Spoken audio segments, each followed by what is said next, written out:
Pal, and everybody else for the invitation. I'm going to be a bit more radical and not talk about the sort of thing that you have been talking about the last few hours. So forgive me for that in advance.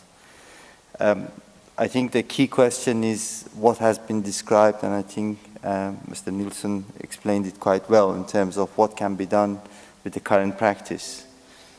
And the key issue is what is the real challenge for the bigger problem that we are facing, which is the scale of the challenge in 13 years, how we are going to address it in the most sustainable way, where the industry, which currently provides in various forms, can also participate and perhaps accelerate it. I think we have already talked about the need, and if I just take the case of the prosthetics as part of the mobility, and we're already talking about, for the last 2 years, estimated about 10 million amputees, about 1 million in Africa, 7.6 million or 6.7 million in Asia, 7.9 million, depending on the numbers. And then if you sort of take the case of, say, the case of India, again, we estimated, I verified it this morning, there's no numbers, so it could be anything between 0.5 and 1 million, and they have about 100 centers, and then you add how many people they can see, you get a very simple equation, and you get at the best, we got 10,000 prosthetists globally, at best they can do 300 patients a year, they can best fit 3 million people a year. You still got 7 million people not fitted. So whatever has been talked about and whatever effort, and really these are brave efforts that everybody is making in various schools to be able to enhance people's experiences and education, it's really around what they can actually achieve is 30% at the best, the capacity of this need.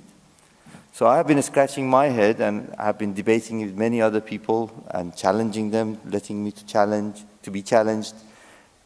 In 13 years, how can we achieve this?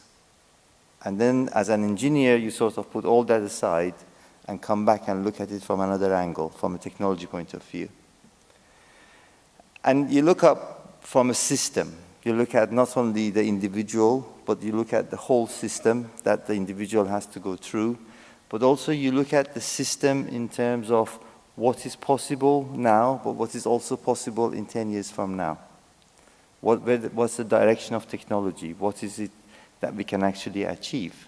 Now, if I ask you which one of you hasn't got a mobile phone, I don't think anybody will raise their hand on. Primarily because it doesn't matter whether you're in Rwanda or you're in Malawi, everybody has got a mobile phone. Now, how can that happen in the very short space of time? So when you started actually thinking from another angle, you then come back and say, what technology do we need to have that we can actually provide this solution for these other 7 million people? Now, the model which is used is fairly straightforward. You have got the patient and the user at one end of it, and then you have a device that needs to be bought. And I remember 2 years ago we were talking about, do we need to start putting research on a $100 knee? And I'm sure most of you know you can go to China and buy some of these for $70, $80. The more number, the lower the component prices. So what you need for procedures in order to be able to actually satisfy the needs of the disabled to create an outcome, which is effectively increase their mobility. And looking at that, and then we actually come up and say, what are the current stages of technologies, which is different from last year. And you have got various experimental research being done, not only in universities, but actually in industry in the developed countries. You no longer need a $4,000 scanner. You can achieve it with $400 scanner attached to your mobile phone, and you can get amazing shapes. You already have got knowledge that you can actually apply this knowledge to this dynamic, to this shape, and create a dynamic model using your laptops, which is actually 200 pounds. You don't need a sophisticated software. And then you started actually saying, well, okay, we can all print this stuff in 3-dimensional with different materials, but now you can actually mix material on the printers. So you don't even need to have a local raw material shortage. And the cost is no longer prohibitive, With $200, you can buy a machine. So the technology and the rate things are changing is quite fast. And if you then can and actually looked at it and said, well, can I apply this model for this group of people and continue my education of prosthetist and orthotist for another part of the group, which cannot be solved in an easier manner, there may be a solution there. And again, if you look up the aging population and the demography, some of these technologies are going to be possible solutions even in the developed countries. Hence, the industry in the developed countries could be interested. 2 weeks ago, I was in a medical advisory board in AOPA, and they're talking about physios fitting prostheses, OTs fitting upper limb orthosis and lower limb orthosis. And the question is, what requirements do you need to have to be able to enable that to happen? Partly because there is a shortage of prosthetists and orthotists even in the States. So the people whom are being trained in some of the Asian countries, sooner or later they may find their way into those developed countries because they're sucked in here. And whatever effort you make needs to be rebalanced in terms of maintenance and support of where the population is distributed. So there are demographic changes, there are economic changes, which effectively makes it difficult to start looking at only the national areas. Means of transport, means of the younger people wanting to be able to travel and have new experiences, primarily is a pull towards European and North European and the United States countries or Canada. So we need to look at alternative solutions at different costs. And to that, we need to obviously have a standards, and we talked about it yesterday, to be able to safeguard whatever comes into the system, that actually the patient's outcome, wherever they are, is secured and safeguarded. And there are infrastructure already available. There are already standards that United Nations is producing in terms of the service, educational standards being developed. All of those are great, and I think we can expand on those. But there's also something else happening in the industry. You may have heard about Industry 4.0, Fourth Industrial Revolution. It's not only happening in Europe, it's happening in Asia. It's happening in China faster than what we actually think. You may have heard of it from an engineering point of view, things like autonomous cars, things like smarter logistics. But actually these are rolling out a lot faster than you think in terms of the speed that they're coming out. So if you look up the three core components of the Fourth Industrial Revolution, is already happening in terms of you no longer mass-produce products, you customize products. Even if you want to buy a battery for your car, it's no longer mass-produced, it's customized to a particular, to give you better life, better performances on the long run. So if you can make customized product as cheap as mass-produced product, the model is different. Now that is not a Jules Verne ideology of 2030. And I think that's where we need to probably wake up and actually see, is it actually could happen by 2020, perhaps? And if it is, then how can we actually gear up our way of thinking about potentially solving this problem in that 13 years window, but we may need to do certain other activities. Already people are talking about changing the infrastructure for smarter products and smarter logistics and effectively smarter supply chain. Now these, in terms of the infrastructure which is required, are already taking place in a lot of areas, from the fashion, clothing, to automobile industries, and to also infrastructure for other medical devices.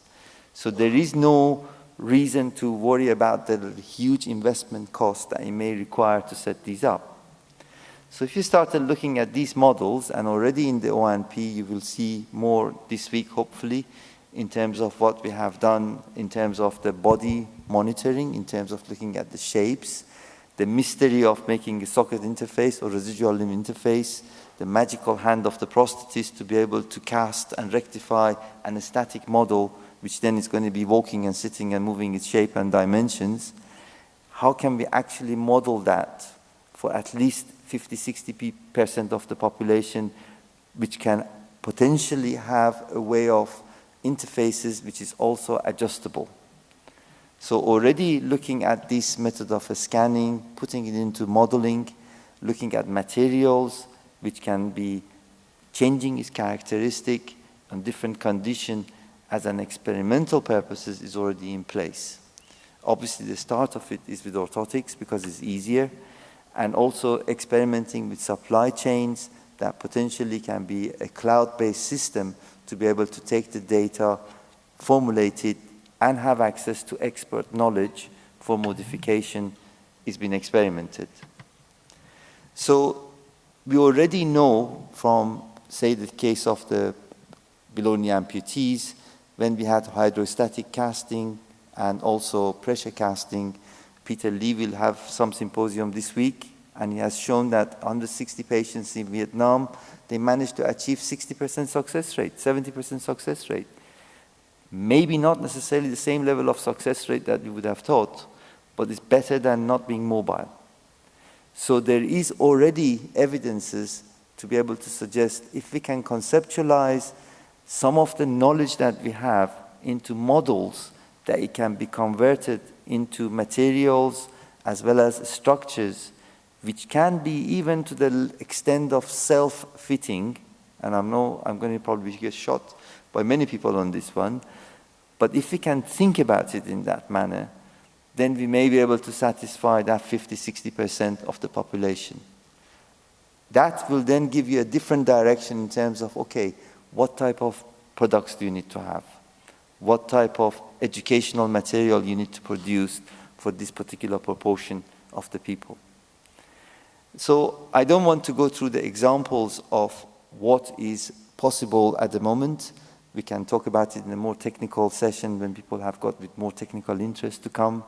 And we can also look at the different hybridization of materials and devices which is being developed at the moment. All I wanted to really bring to your attention is that the rate of progress is faster than most of us think. And if we think about the conventional organic growth of our ideology, yes, it's great. It will satisfy only that 30% in that time zone. So you almost need another group to look at this other 50%, 60%, which the current system evolution would not be able to satisfy the need in Rwanda to go from 13 piano workshop to 350 in the space of 3, 4, 5 years. Because there are some technology solutions which could provide that answer. I won't go through the example because of the time, but again, these experimentations are being developed, and you will see some of them in the next sessions on orthotics and prosthetics in terms of the residual limb or the interfaces where you require high level of customization. There is already the projects which are funded by European Commission to be able to use this as part of the factories of the future. And these projects, there's not only one, there's about 10 of them, which could potentially change the demography of what applies in medical devices and most of mobility assistive technology devices essentially by 2020 and have a different infrastructure.